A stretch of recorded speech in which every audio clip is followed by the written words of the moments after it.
Esto es una Claro. conversación, así que puedes redirigirte hacia los lados donde creas que nos conviene a todos ir aprendiendo e ir conociendo.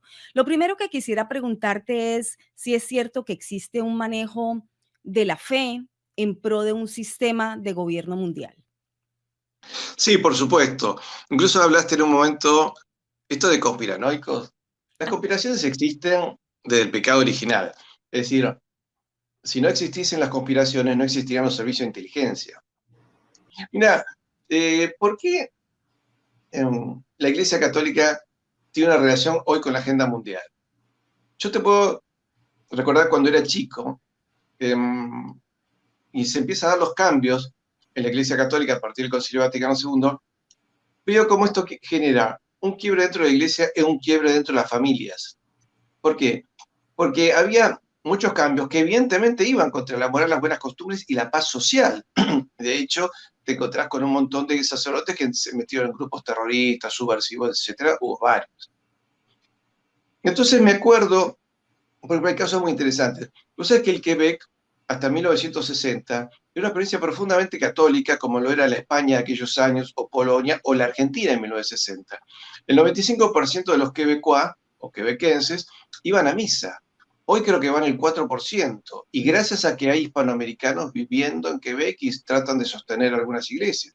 Pero el grado de apostasía fue feroz. Ahora, me decía una amiga mía, bueno, lo que pasa es que hemos evolucionado. No sé si hubiésemos evolucionado, en vez de cumplir los 10 mandamientos, cumpliríamos los 11. Viste que Cristo dice, dejo un mandamiento nuevo, que se quieran entre todos como los quise yo. Bueno, cumpliríamos 11 y practicaríamos las 14 horas de misericordia. No, no es así.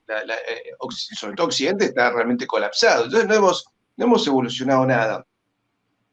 Entonces, mira, por los años 50 y 60, incluso en Estados Unidos, llegó a haber 700.000 conversiones de protestantes al catolicismo por año.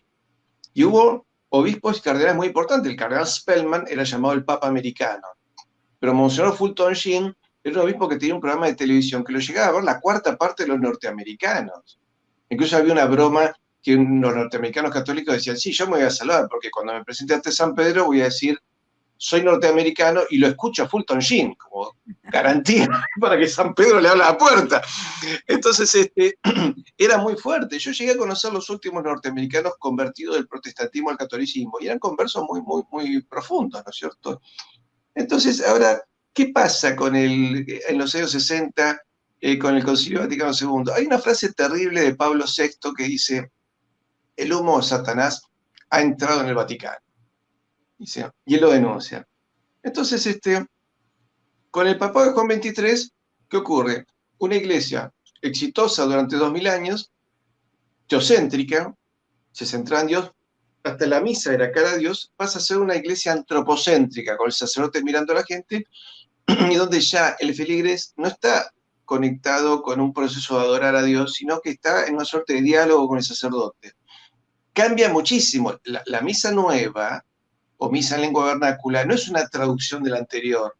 No, es otra cosa. Prácticamente es un rito cuasi protestante que ha provocado un desmadre y un abandono masivo de las iglesias, ¿no es cierto? De hecho, que fíjate, cuando en algún lugar se restaura la misa tradicional, se llena de feligreses. Le podemos hablar cómo es esto de que Bergoglio empieza a perseguir muchísimo la misa tradicional.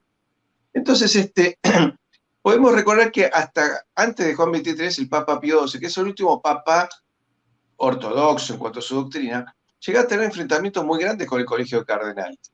Él decía, mi autoridad termina en el límite de mi puerta. Y llegó a tener tal presión de los cardenales que le ordenó a la Guardia Suiza reforzar la custodia de su oficina, y llegó a una situación que incluso el decano de los cardenales, el cardenal Tisserand, un cardenal francés, llegó a tener un enfrentamiento verbal con Pío XII, que saltó el famoso escándalo de Sor Pascualina, que era una monja alemana que era secretaria de Pío XII. La verdad, Pío XII hablaba alemán perfecto, había sido nuncio en Baviera, se interpone y le dio un cachetazo al cardenal. A ver, haciendo una analogía, es como que un cabo, custodio de un general, le dé un sopapo a un coronel. O sea, tiene que llegar a una situación extrema para que haga eso, ¿no es cierto? Entonces, una monja pegándole a un cardenal. Bueno, Fue una situación terrible, incluso Pío XII le exigió al cardenal, le ordenó que le pida disculpas a la monja, etc. Pero una situación realmente muy complicada. La iglesia estaba allí infiltrada. Para que te des una idea, cuando asume San Pío X, el cardenal Sarto, convertido en Pío X, luego canonizado, él le pide a su secretario de Estado, que era un cardenal español de apellido irlandés, Merri del Val, que averigüe cuán infiltrada estaba la iglesia. ¿Por qué? Porque el que habían elegido antes era el cardenal Rampolla, pero por un veto que todavía tenía derecho el Kaiser de Austria-Hungría, vetan la elección de Rampolla por supuesta pertenencia a la masonería. Hay toda una discusión, algunos dicen que no era real, pero bueno, había una duda con respecto a Rampolla. La cuestión es que lo eligen al cardenal Sarto, que terminó siendo un santo varón. Y cuando Merri del Val empieza la investigación interna, estamos hablando de 1904, hace 115 años, encuentra que la iglesia está muy infiltrada. Y dice, esto realmente, Santo Padre, está muy, muy infiltrado. Cuando ya con Pío XII era peor, y en ese momento hay tres cardenales que hacen muchísimo daño. Uno, el cardenal Sebastiano Baggio, que era el encargado de nombrar los nuevos obispos. Iba nombrando lo peor de lo peor en la iglesia. Es decir, ¿cuándo comenzó la iglesia a ser infiltrada? Segunda mitad del siglo XIX. Cuando las logias carbonarias masónicas italianas, una de ellas llamada Alta Bendita, dice, bueno, hemos tratado durante 2000 años de destruir la iglesia. El cisma del siglo X con Miguel Celulario provocó la creación de la Iglesia Ortodoxa rusa. Pero igualmente mantienen los sacramentos, mantienen la vida sacramental ahí, ¿no? Digamos que el cristianismo no está absolutamente destruido en la Iglesia Ortodoxa. Luego logran con Lutero, ahí rompen la unidad de Europa Occidental. Dicen, no alcanzó con la Revolución Francesa, no alcanzó con la Revolución Soviética, hay que hacer algo más. Y deciden, perdón, esto es antes de la Revolución Soviética, deciden infiltrar a la iglesia y se meten en los seminarios. De hecho, el Partido Comunista de Estados Unidos metió 3000 comunistas dentro de los seminarios de Estados Unidos. Esto en todo el orden.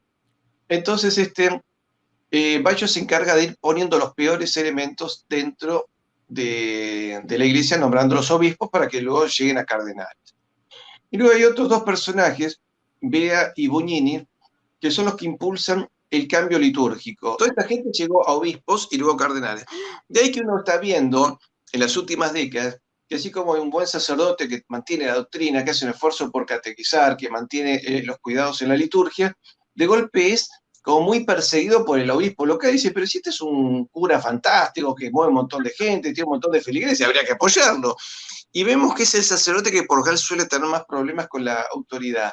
Estamos hablando de curas bien tradicionalistas, bien lo más ortodoxo, lo de mejor teología. Esos son los que sufren más persecución. Dicen, no, porque usted se tiene que abrir a la gente. Pero si estoy recontra abierto, soy el que tiene más feligreses de toda la parroquia de la diócesis. Entonces, ¿cómo es que yo tengo que abrirme más? Al contrario, soy muy abierto.